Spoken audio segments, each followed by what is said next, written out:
Olá, sejam bem-vindos ao Hematotalks mais uma vez. Eu e a Natália Zing aqui, hoje novamente discutindo novos temas em hematologia, em oncohematologia, abordagem de pacientes. E hoje a gente tem o grande prazer de receber a Jaqueline Sapelli. A Jaqueline Sapelli é mestre em Ciência da Saúde pela Camargo, também especialista em transplante, para a gente discutir temas não tão habituais para as pessoas mais leigas, mas que percorrem muito o nosso dia a dia dentro da hematologia e que carregam consigo muitos estigmas, né? Então, a ideia de começar hoje é falar um pouco sobre transplante de medula óssea. E aí eu queria só fazer uma jornada no tempo, porque como eu gosto muito de linfoma, né? A gente tá lá na ponta falando de CAR-T, falando de bispecífico, mas quando a gente coloca na plotagem da linha do tempo as terapias celulares, a gente volta para a década de 70, quando a gente efetivamente consegue fazer um pouquinho, pela primeira vez, o transplante de medula óssea, né? Então, é considerada a primeira imunoterapia muito bem sucedida na medicina, e a gente tá falando da década de 70, a gente não tá falando, né, de um século atrás, é uma história recente. É uma história recente incorporada no Brasil e que a gente continua usando hoje em dia. Então, sobre transplante de medula, que acho que é o primeiro ponto que a gente queria discutir, eu queria que você me falasse um pouquinho sobre transplante de medula, primeiro das modalidades, e como a gente faz, que a gente não faz cirurgia, né, Jaque? Exatamente. Bom, primeiro queria agradecer a Thaís, a Natália. É um prazer estar aqui com vocês falando de transplante. E bom, como você falou, né? Uma coisa recente é uma coisa que ainda evolui todos os dias, né? Cada vez a gente vai mudando. Mas assim, basicamente falando, o que é o transplante, né? É você, de certa forma, trocar uma medula doente por uma medula saudável. Lógico que não é tão simples assim, né? Tem os seus meios termos aí.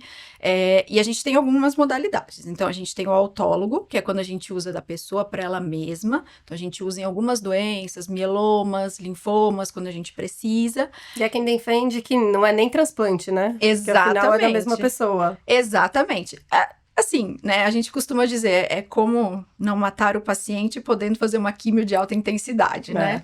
Então, a célula ali, ela é uma perfumaria, ela é só para repovoar a medula, né? Ela é um enfeite, que é diferente do halogênico, né? No halogênico, a gente quer uma célula de um doador, então é você usar um doador, né, num paciente, e essa célula a gente quer que ela faça de alguma forma uma imunomodulação, né, e que ela ajude também um pouquinho a tratar a doença, que ela seja um coadjuvante na doença.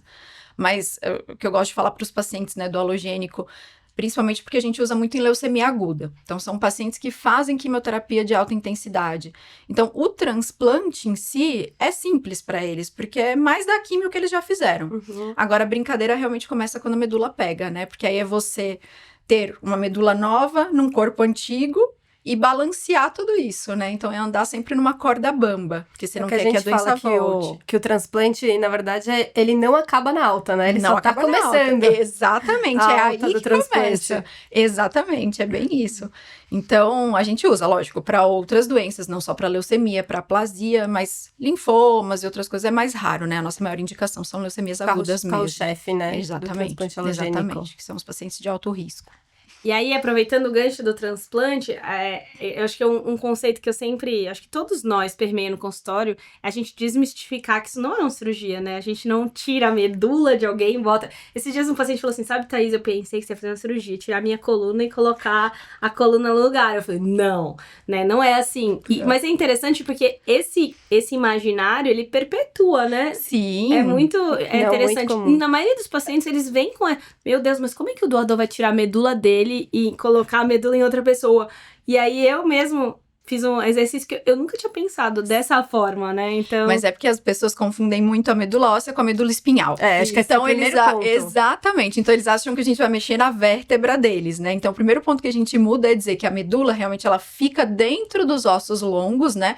A coluna acaba sendo um deles, mas a gente representa mais, assim, com os ossos da perna, né? Que são... E ela fica lá dentro, então a gente não mexe ali. Mas eu acho que até para médicos, às vezes, o pessoal acha que é cirurgia, né? Tutano. Tutano. Exatamente, você falou tudo. Tutaninho que a gente come. Exatamente, exatamente. É esse que a gente usa. É esse. Mas é simples, né? Porque, assim, quando você tem o doador, o que a gente faz? A gente colhe do sangue periférico, na maioria das vezes, do doador, e quando a gente vai infundir no receptor, a gente infunde via um catéter, né? E também uma infusão no sangue periférico. Então, em nenhum momento a gente vai infundir dentro da medula da pessoa, né? Nada disso. Óbvio que, eventualmente, ela vai para o centro cirúrgico, nos casos que a gente colhe medula óssea como uma fonte, mas é uma fonte que a gente tem usado cada vez menos, apesar de ser uma fonte muito boa, né? E aí fica um aviso, né, até para as pessoas se cadastrarem no banco, porque não é algo invasivo, também é muito seguro ser doador de medula. Sim. Quando não aparentado. Quando é aparentado, obviamente tem uma relação social, física, todo mundo tá empenhado, mas eventualmente quando é não aparentado, que a pessoa nem conhece quem vai receber e nem deve conhecer mesmo, é que é algo seguro. Acho que é importante falar das etapas, né? Porque primeiro o cadastro é um exame de sangue Normal. simples. Qualquer exame que a gente faz como fosse um Isso. hemograma. Exatamente. Mas, obviamente, com algumas outras peculiaridades. Você preencher uma ficha que deve ser sempre atualizada. Isso é o mais importante. Atualizar o telefone, atualizar o endereço. Seus contatos. E depois, se porventura o banco encontrar alguém compatível, aí sim você vai aprofundar os seus exames, que também são exames simples, rotineiros, né? Sim. Continua sendo exame de sangue, os Isso. exames de imagem e tal. E raramente a gente precisa ir direto na medula óssea. E assim, não é uma coisa obrigatória, né? Então, lembrando, o doador, a gente sempre dá prioridade para esse doador, principalmente para doador não aparentado. Então, o doador tem escolha, né? Tem alguém compatível, mas eu não sou obrigado a doar, eu posso entender como funciona, eu posso escolher muitas vezes, então tem que ter esse cuidado. Mas eu acho que o principal que você falou é isso, manter o cadastro atualizado, porque a gente sempre tem dificuldade de encontrar mesmo, pessoal. Tem muito, né? Depois fica muito perdido. E aí, acho que a gente ainda falando em classificações, né? Então, tem o aparentado. Isso. Pais, filhos, irmãos. Até porque também essa é uma dúvida bem frequente no consultório, né? Sempre que é um amigo, um primo distante. Então, esses a gente, em geral, recomenda ir cadastrar banco, né? no banco. Isso. Mas os que a gente faz ali em conjunto, né, com a equipe que vai avaliar o doador, são pais, filhos e irmãos. A gente tem o aparentado, então, como você falou, né, pais e filhos, irmãos. O não aparentado, que seria, então, o do banco. E o haploidêntico, que a gente tem usado, que é o que a gente fala do famoso 50%, né? Que é o que a gente diz que a maioria das pessoas hoje terá um doador, porque tem pai, tem mãe. Tem filho, então, né? obrigatoriamente, né? O pai e a mãe é 50% compatível com você, ou seu filho é 50% compatível com você. Ou um irmão que é...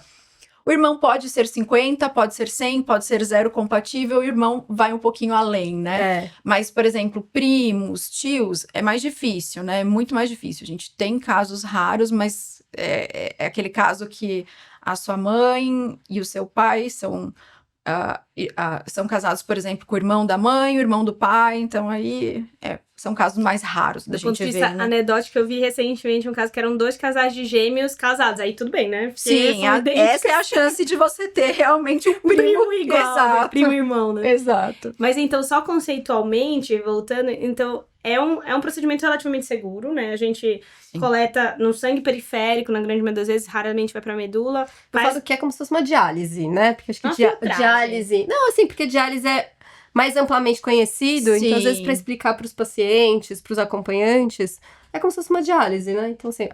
É uma máquina semelhante, o doador, né? vai receber uma medicação para estimular as células da medula, que vão pro sangue.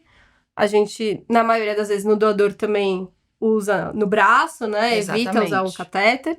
E aí o sangue passa por essa máquina, filtra. Então vai ser o filtro diferente da diálise. Vai filtrar as células da medula. E vai visualmente ficar aparecendo uma bolsinha de sangue. Exatamente. E esse sangue volta. Exato. E aí acabou a parte do doador, basicamente, né? É só isso, exatamente. Então, e aí essa bolsinha fica congelada, guardadinha lá, e ela vai ser recebida como uma transfusão, Como né? uma transfusão. E aí é muito interessante a gente falar desse... Eu falei isso esses dias, estava explicando para um paciente, passo a passo, ele falou assim, mas isso parece ficção científica, né? Assim, você filtra... Parece bruxaria. Você tem certeza que você tá recebendo, né? Como você tem certeza que a quantidade de células... Então, nessa bolsinha, você feito uma série de testes, além do doador, para ver se ela tá dentro do perfil de segurança, para que a gente efetivamente receba as células CD34, CD4, que é o nome dessa célulazinha TOT potente, que vai dar origem. E aí ele falava assim pra mim, mas como é que ela sabe o caminho de onde ela ia? Eu falei, a célula sabe onde ela tem que ir, onde ela mora, onde é a casa dela, onde são os receptores, né? Eu acho que essa é a grande diferença, né? Porque é uma célula jovem, mas não é aquela célula jovem que a gente fala que é do bebê, na verdade, antes de nascer, né? Ela já é uma célula comprometida com a linhagem hematopoética. Então, uma vez que você infundir ela, você pode infundir ela onde você quiser.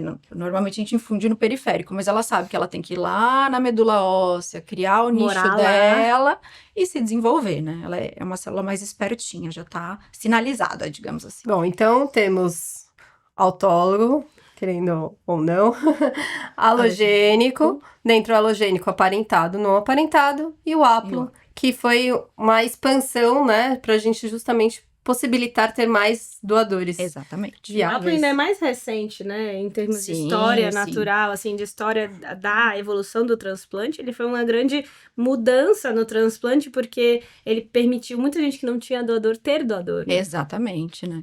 Então, aí que tá a grande chave da questão, é que você falou realmente, a gente repõe essa medula, mas ela é muito importante, porque ela vai produzir as células do sangue, mas um outro dado muito importante, são dois, na verdade, é que essa mesma medula vai ter o fenômeno imune para controlar a doença, não deixar que a doença volte, que muita gente acha que não, né?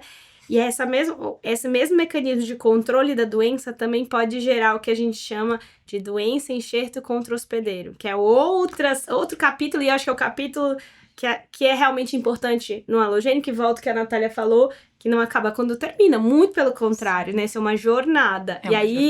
Sobre doença enxerto contra hospedeiro, ou GVHD do inglês, né? O DEC do português, eu queria que você falasse um pouquinho pra gente. Bom, então, a gente fala também, né? É um casamento, um transplante halogênico, né? Porque você vai acompanhar a vida inteira com a gente, porque, infelizmente, a vida inteira a gente tem chance de ter a doença do enxerto contra o hospedeiro.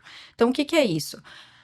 O que precisa entender, principalmente, a gente está trocando as células sanguíneas, a gente não está trocando os nossos órgãos, né? Então, a carga genética dos nossos órgãos vão continuar sendo nossas.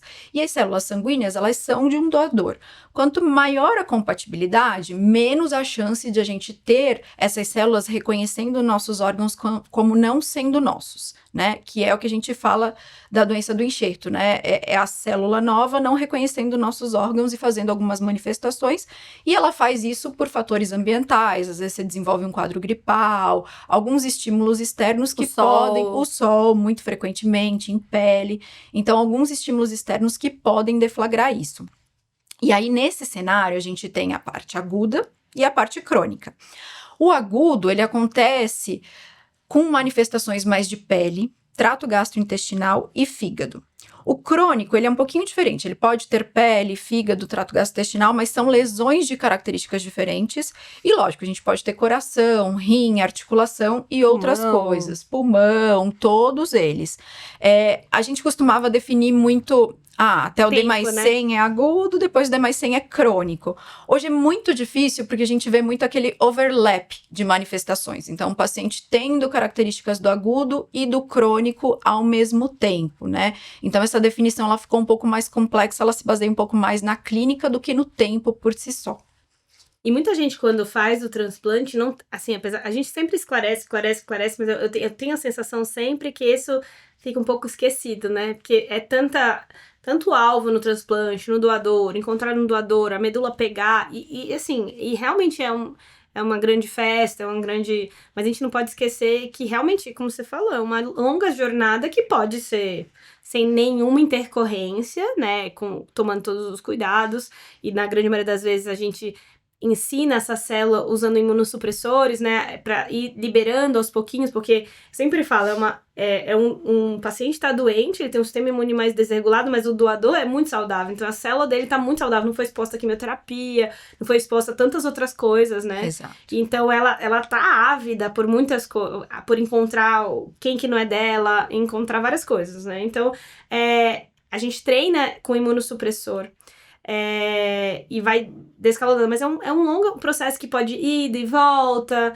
que não é uma fórmula matemática. A gente até tem fatores de risco eu diria o contrário, a gente tem até escalas para definir agudo, crônico e gradual GVHD, mas eu acho que o grande magia é quem vai ter, né?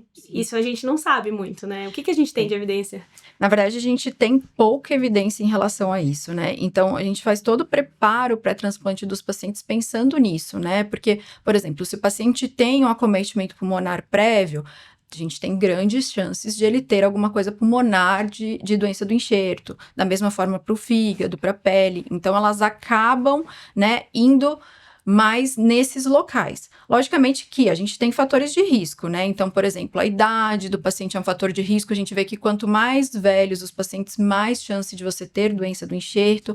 A gente tem a questão do doador feminino para o receptor masculino. Por quê? Mulher, a gente tem muita gestação, às vezes, então a gente fica aloimunizada, digamos assim, né? Então a gente tem mais anticorpos, tem mais chance de fazer essas reações. Porque 50% do bebê não é da mulher, não né? é então da ela mulher. Reconhece, assim, o organismo tem uma tolerância que é clássica da gestação, mas existe algum grau de produção de anticorpo, porque aqui metade é seu, mas metade é de uma pessoa completamente diferente, e aí você acha estranho. Então, e esse achar estranho, às vezes produz os anticorpos, que é um problema para o receptor, né? Exatamente. E lógico, tem o tipo de quimioterapia que a gente usa, a intensidade da quimioterapia. Então, se eu faço uma quimioterapia mais intensa, eu vou ter o que eu chamo de mais quebra de barreiras, né? Então, os pacientes vão ter mais diarreia, isso pode gerar uma inflamação local, facilitar a gente ter doença do enxerto.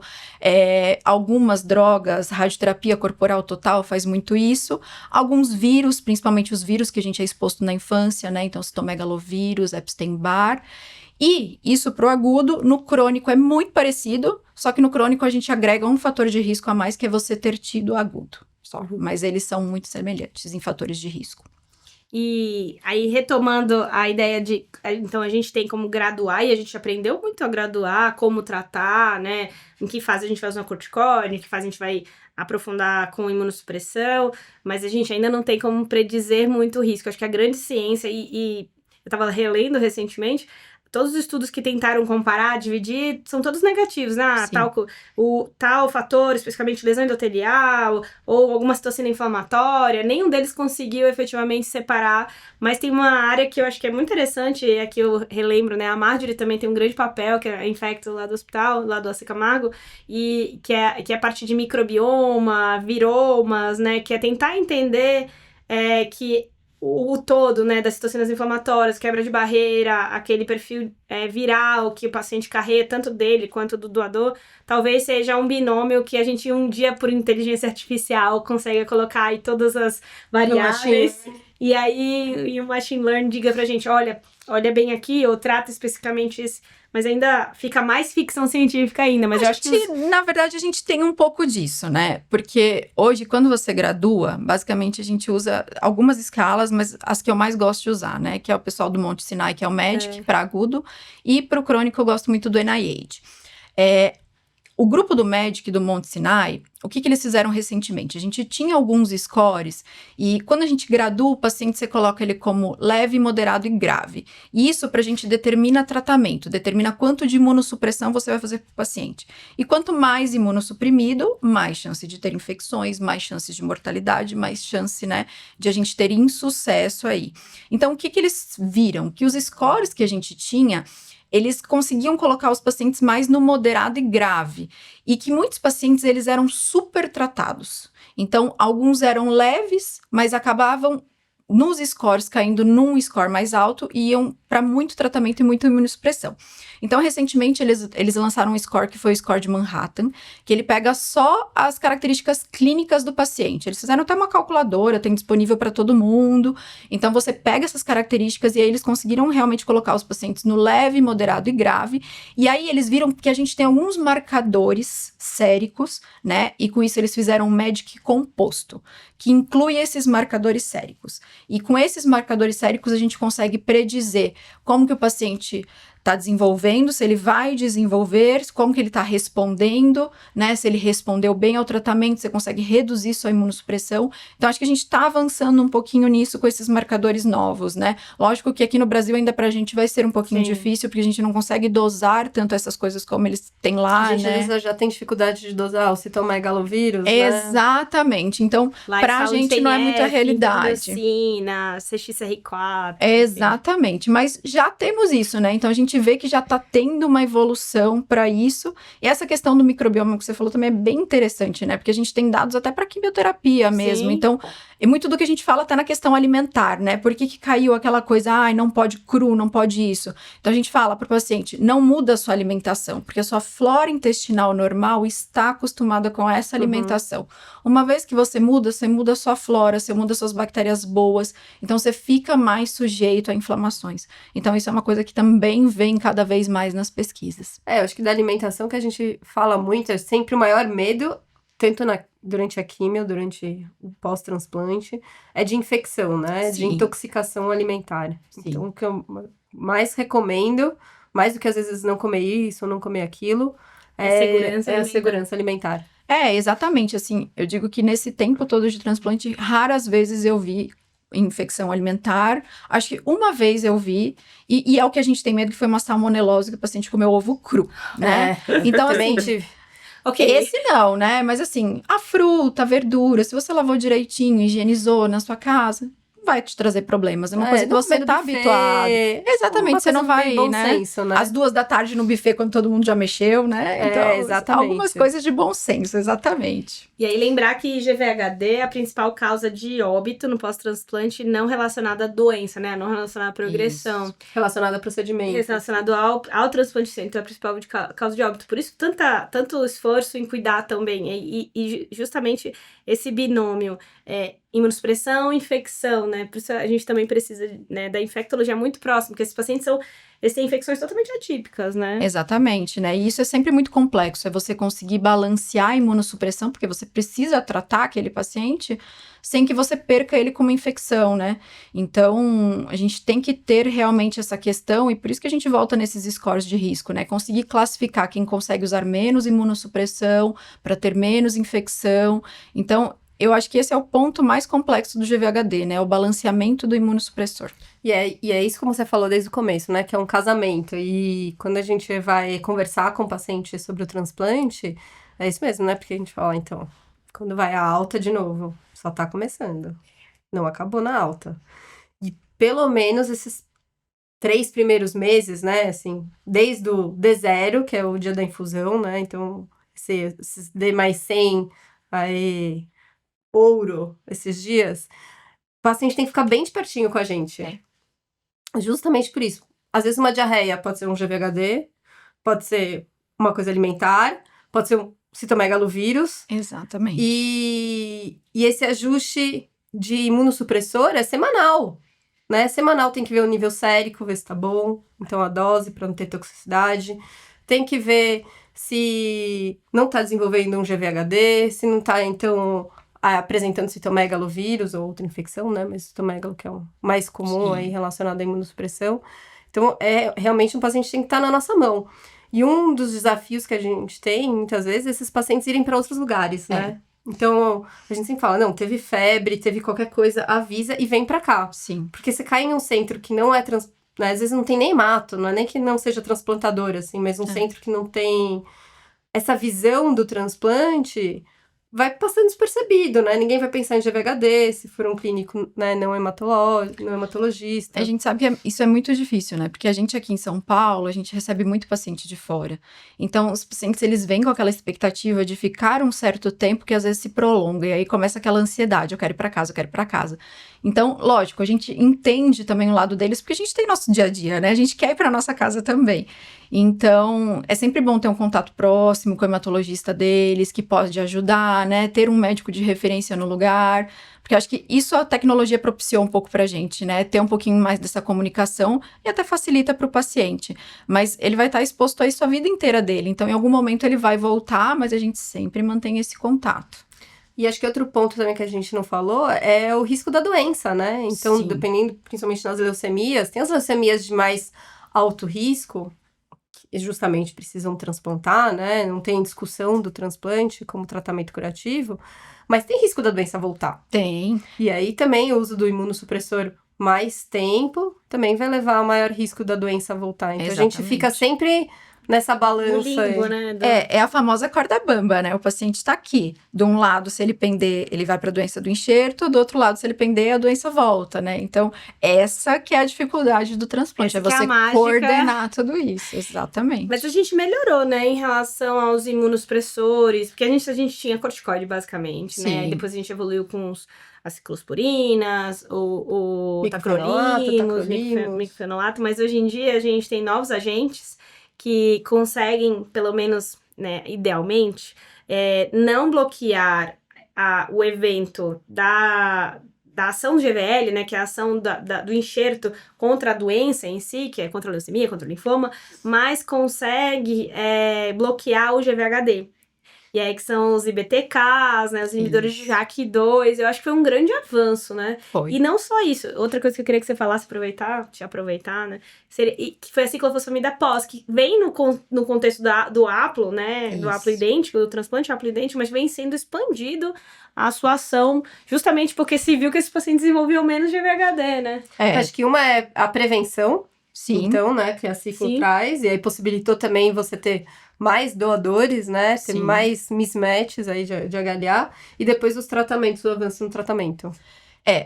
Em relação à prevenção, acho que a Ciclo Pós teve realmente muito esse ganho, né? Porque ela veio na plataforma do Aplo, que a gente fala. Então, o que a gente viu com o Aplo? Que você tinha menos GVHD agudo e menos GVHD crônico, né? E aí a gente foi expandindo um pouquinho a Ciclo Pós. Então, a gente incluiu nos doadores não aparentados com mismatch, né? Que são aqueles que são 90%, 80%, e a gente viu que a gente teve algum ganho nesses doadores, principalmente em relação a ter menos GVHD, e obviamente que a gente continua expandindo para as indicações 100%, mas assim, eu acho que ainda é um cuidado que a gente tem que ter, né, em relação a ciclo pós, porque tem outras coisas que impactam. Então, a maior parte dos estudos, ela levou em consideração essa população de não aparentado, né, e não aparentado com mismatch. Então, são populações pequenas, né, e o que a gente vê muito é menos GVHD, mas isso não se traduz em mortalidade não relacionada à recidiva, né? Então, isso é um cuidado que tem que ter com a ciclo pós. Algumas doenças impactam, então, por exemplo, a gente teve alguns estudos, né, na LLA que a gente aumentou a recidiva com ciclo pós. Então, acho que é um cuidado, né? A gente ainda precisa de mais follow-up, né? Exatamente. E não dá para universalizar. Não dá para universalizar, porque se você for olhar a maioria dos estudos, antigamente, os nossos protocolos padrão eram com ATG, né? Sim. Só que todos os estudos são ter ciclo pós, não ter ciclo pós. Não tem nenhum. Poucos deles comparam com ATG. Então, é difícil, né, você ter isso. Até o EBMT, eles vendo tudo isso, atualizaram o último guideline deles agora em 2024, e eles ainda não colocam a ciclo pós, assim, no lugar do ATG. Mas eles colocam que é melhor você fazer ciclo pós se você não tiver ATG do que você não fazer nada. Então, de fato, é boa, né? A gente teve menos GVHD, mas isso ainda não se traduz em mortalidade não relacionada à recidiva. E das novas terapêuticas, por exemplo, especialmente do IBTK e que é os inibidores de Bruton kinase e do JAK2. É interessante que o inibidor de Bruton kinase a gente já discutiu aqui no podcast, falando sobre tratamento, e aí ele ganhou um espaço no GVHD, né? GVHD. O IBTK, né, que é o IBRUT, os maiores estudos dele, na verdade, são em pulmão, né? Então, o que a gente tem mais dados é nesse cenário do benefício dele. Também uma população pequena, a gente expandiu um pouquinho, né, para os outros. Mas eu acho que o que a gente mais tem dado ainda é do inibidor de JAK2, né, que é o RUXO. Então, o RUXO a gente tem os dois estudos, o REACH-1 e o REACH-2, tem o 3 também. A gente pega toda a população de agudo e crônico, mas isso colocando os pacientes que são refratários a corticoide. Então, o corticoide ainda continua sendo gold standard de tudo. E aí, o paciente que falha, graças a Deus, a gente tem um pouquinho mais de tratamentos, né? Mas ainda o paciente que falha, ele tá num contexto mais complexo. E o que seria falhar ao corticoide? Falhar ao corticoide depende muito do cenário que você tá, né? Então, assim, tem várias definições, mas basicamente no agudo, se você fez 7 dias, o paciente não respondeu ou progrediu, isso é uma falha, né? E no crônico, na verdade, se você tá com longo tempo de corticoide, o paciente não tá melhorando ou está piorando também, né? Então, a gente tem estudos com 5, com 7 dias, tem N situações, né? Mas é basicamente isso, você não recuperar ou você piorar, né? E aí, a gente vai agregando imunossupressões. E aí que entra toda questão da infecção, né? Então, você não consegue tirar tudo. Na maioria dos estudos que você usa uma segunda linha, que são os inibidores de BTK ou de JAK, você ainda está usando corticoide, muitas vezes você ainda está usando inibidor de calcineurin, então você vai resumindo as coisas. E isso voltou muito trazendo a questão da fotoaférese, né?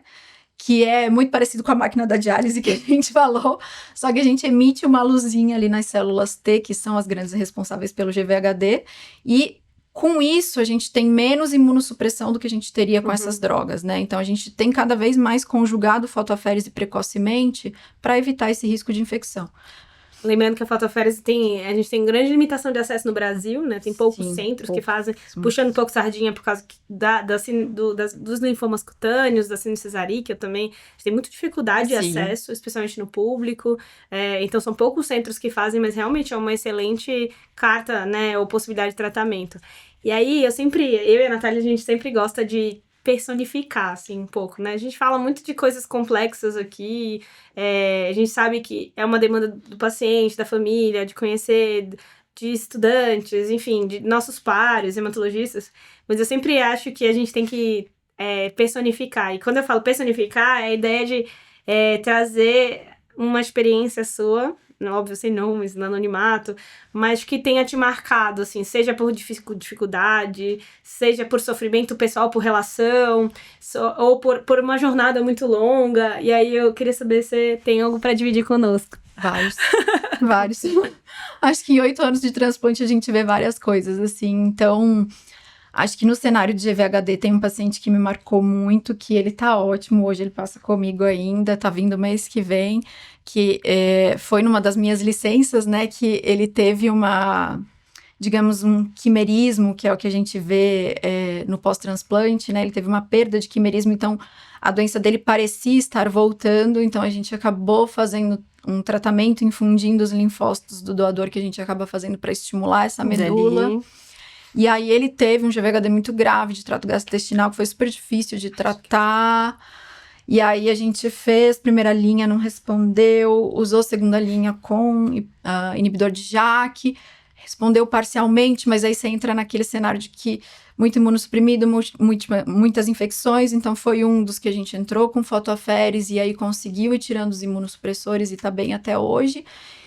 E no cenário de transplante, assim, um paciente que eu perdi, né, que às vezes a gente fala transplante é para todo mundo, e não é, né, eu acho que cada vez mais a gente tem falado da questão da avaliação geriátrica global, né, e não entra só as comorbidades do paciente, entra o impacto social, entra quanto que o paciente se compromete com esse tratamento, se compromete em estar com a gente, né.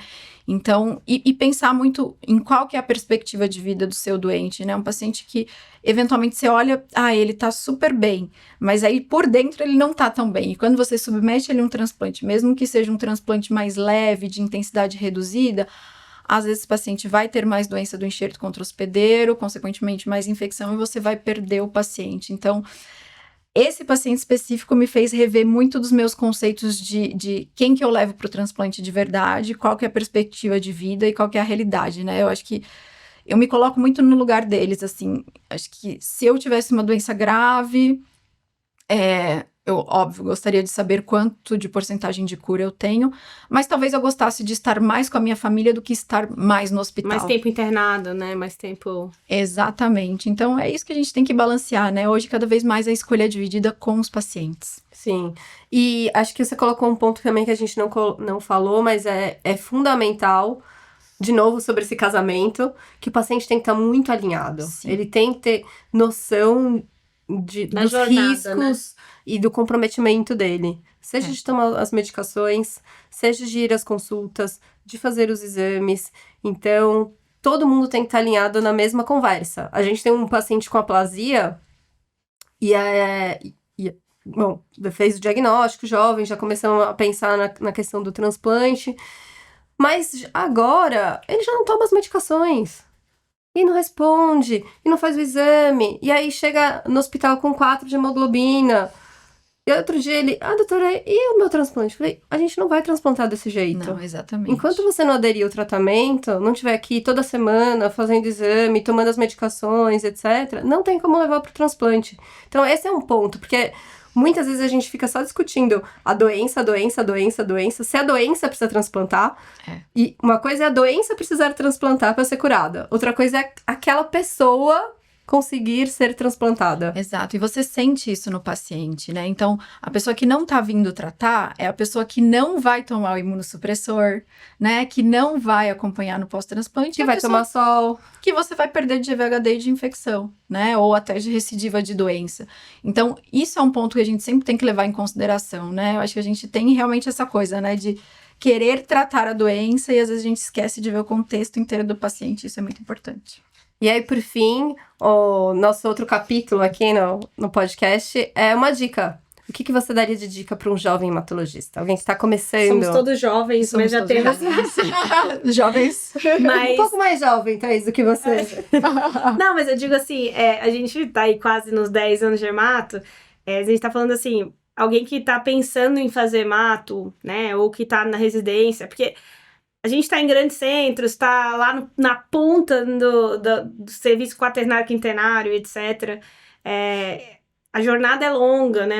Quais são se você pudesse dar alguns conselhos, né, para um jovem hematologista? Acho que aproveite a pessoa que está do seu lado, né? Principalmente seu preceptor, né? São pessoas que já tiveram muita experiência clínica e aproveitem os pacientes. A gente aprende com a experiência clínica. O livro ensina a teoria, mas o tato, o feeling, você vai ter com o paciente, no dia a dia. Então, você tem a chance de estar num centro grande, você tem a chance de ter um volume de pacientes, aproveite cada momento disso, que isso é o que vai te dar a sua experiência no futuro.